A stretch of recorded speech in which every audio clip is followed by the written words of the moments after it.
My boyfriend has been weirdly obsessed with how perfect I am for his best friend, and I'm starting to think he's trying to push me into a relationship with him. As the title suggests, I, 24 female, believe that my boyfriend, 26 male, might be trying to push me towards dating his best friend. I've been dating my boyfriend, let's call him Michael, for about a year now. We've known each other for several years because we've always been in the same friend group since high school.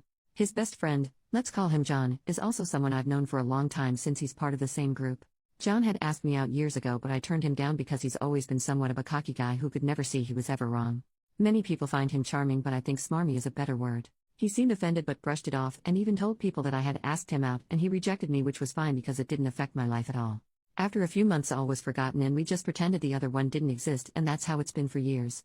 Until Michael asked me out randomly and I decided to give it a shot. It turned out we had a lot of similar hobbies and really had a good time, so we started dating shortly after that. Now about 6 months ago Michael started to act strange but in really subtle ways. I would talk about how much I loved animals and he would interject that John just loved animals.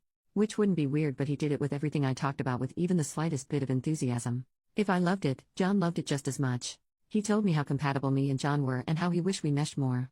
I eventually told Michael the first really didn't care what John liked because he was kind of pretentious and we never got along. He seemed really offended but quickly recovered, and by the next day everything was good again.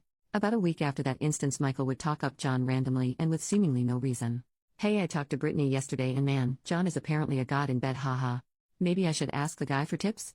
John is volunteering at that shelter we went to a couple weeks ago. What a guy. We should have John make us dinner, he's a great cook.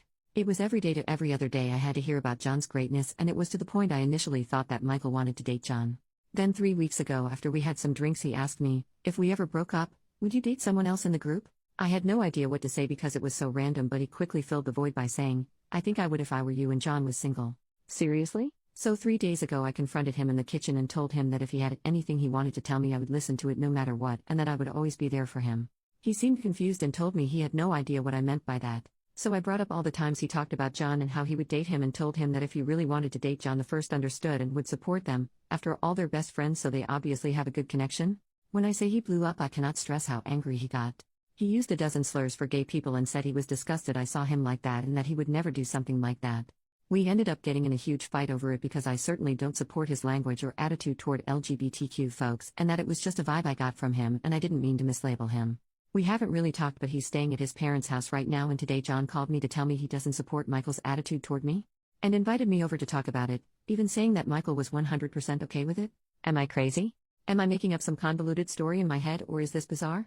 Edit to add, so I called Michael when he got off work, and the first thing he asked me was if I went to vent to John. Naturally, I didn't because we're not close, and told him as much. He didn't have much to say to that, so I started on my questions that you guys suggested. Why are you pushing me toward John? Do you want to break up? Etc.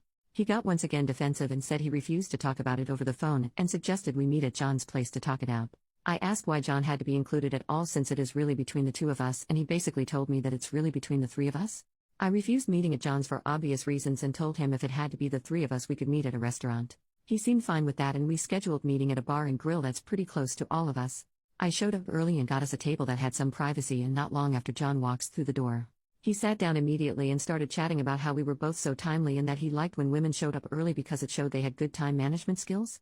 25 minutes after Michael was supposed to show up, he texts me and says he had car problems and couldn't make it, but to get to know John since I was already there. I'm just beyond livid at this point. John keeps trying to buy me drinks and even tries to schedule another time to hang out. I confronted him about Michael pushing me toward him and he acted like he didn't know what I was talking about. I kept mentioning how Michael was talking about him to me and John just said that it made sense because bros have bros backs. I told him the brothers can have each other and left fuming. Michael's tried calling me 3 times, and John's tried 7. I want to cut them both off and say good riddance, but to do that would be leaving the friend group as well, and I don't really have that many friends to begin with, and it makes me so mad that I even have to make this decision. Anyway, that's the update. Sorry if it doesn't resolve anything, it makes me angry too. Update: I went to Michael's house pretty early this morning since I have work today and really needed this resolved. I had been up all night going back through the comments and trying to piece everything together, and honestly it was driving me crazy. Michael was alone when I got there, which was a relief because I pictured John showing up like a movie villain. He initially didn't want to let me in, which was really weird, but I told him I wasn't going to leave without talking to him about this. So he finally let me come in, and we sat down to talk. I asked him about last night, which he said he had car trouble but it was all fixed now. Convenient. I asked him a few more questions but was met with vague answers, so I decided to just cut to the chase and said, why do you want me to like John? Do you want me to date him? Do you want to have a threesome? What is it? Once again, instead of answering, he just watched me from his stupid chair and then had the nerve to ask me who I told my suspicions to. So I said I'd been running them through my head, but that my mom knew I was coming over to talk. She didn't, but he was starting to be really creepy. He got mad and said it wasn't like that and I was making him out to be the bad guy because they were, yes, looking for something long-term, not just a one-time thing. And now that all my suspicions were 100% confirmed, I told him you can't make plans including someone else without their consent, and that I would never be interested in anything with the two of them, and that I was no longer interested in anything with just him either. I started leaving and told him to never contact me again. Same goes for John, and he could share the message when he blocked my way out and said I had to hear him out and his side of the story. I told him I didn't want to nor care to, and that he needed to let me leave because my mom was expecting me in the next half hour. He started getting frantic, saying if he could just get John over there to explain, it would all make sense. So I ran out the back door and used the garden exit to get to my car and locked the doors immediately. He came outside and started pounding on my window saying I was making a huge mistake and that I'd regret this. I was bawling in my car when I backed it up to drive away. I'm pretty sure I drove over their mailbox by accident because the back of my car has a huge dent. My car was basically out of gas, so I had to stop even though all I wanted to do was put as much space between us as possible. Which is when I saw the dent, right when I was about to leave. Who else would call my name but his mom? She was on her way home from the grocery store and was worried because I looked like hell warmed over. I told her about everything that just happened and got more than a few stares from other people, but screw it, I guess I'm just the crazy lady at Maverick. His mom looked horrified for me and told me to stay as far away from him as possible. She told me to come sit with her in her car, where she proceeded to ask me when I met Michael, which was high school. She figured as much and said that in middle school, him and John s***ed a girl together and have a sealed record because they were minors and didn't mean to do it. She told me how sorry she was because she said it happened so long ago she thought he changed. She put him in therapy and thought he was better. She said if she had any idea there might have been a chance of this happening, she would have told me immediately. I just gave her a quick bye. I'm so freaking scared of everything right now. I'm going to my mom since they both know where I live. I sent a mass text out to everyone in the group detailing everything, and so far 3 people have said they support me, so that's good, I guess. What do I even do? I'm never talking to them again. I've already blocked them both on everything I could think of, but I've been getting hidden number calls since. I'm considering going into the police station to file a harassment complaint so that it's at least documented. My mom said she's going to call my uncle who works at the court and see what the next best step is. Thank you guys so much. I don't know if I would have confronted Michael without you guys confirming how weird this was. I'm terrified but glad that I at least know what's going on now. My mom's here as my support right now, and some of the girls are coming over later tonight just to make sure I'm okay. I'm sorry if this only makes some sense. The adrenaline still hasn't left me and my hands are unsteady. I appreciate every single one of you who took time to help me out because I think I got out just in time, honestly. Thank you guys. Last update. I'm so sorry it took me so long to update. Life has been crazy in between everything and the state shutting down again. I've been a mess. I went and talked to the police about getting a restraining order, but the officer I talked to said it fell into domestic violence and had me file a DVOP, domestic violence orders of protection, and we have an unset court date to take it before a judge. I'm nervous as heck about it, but at least something is going to happen. With Michael anyway, because I didn't have a relationship with John and he never technically harassed me, so there's not much I could do with him. I'm still getting a ton of blocked calls, but I'm in the process of changing my number, so that should resolve itself soon enough. I'm back in my apartment, though we've added some new safety features, cameras and new locks, and currently it's a waiting game. I have to see Michael in court at some point to tell my story, and John's gone missing in action. When the police went to talk to him, he wasn't home and hasn't been as far as anyone I talked to knows. I get weird letters left at my door, but they've all been delivered by the post office, so not much I can do about that. It's mostly rambling about love, which gives me the creeps.